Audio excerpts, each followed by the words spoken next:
accent. Problema niya, stuck up yung motor. Blower. Ito, kinalawang naabot kasi ito ng baha.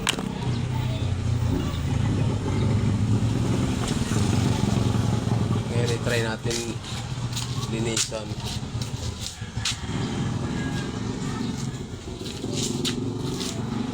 Hyundai Accent. Grabe oh.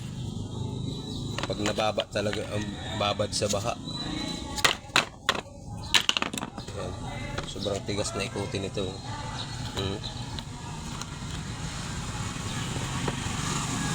Pinalawang yan sa ilalim. Abangan nyo guys, talinisan ko lang ito para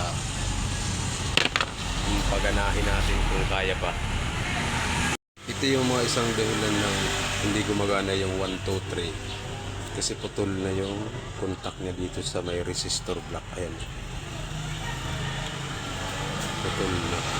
Dapat nakadikit yan ng ganyan. Ayan, dapat ganyan, dikit niya. Nakahinang yan dito. Ayan na ganyan.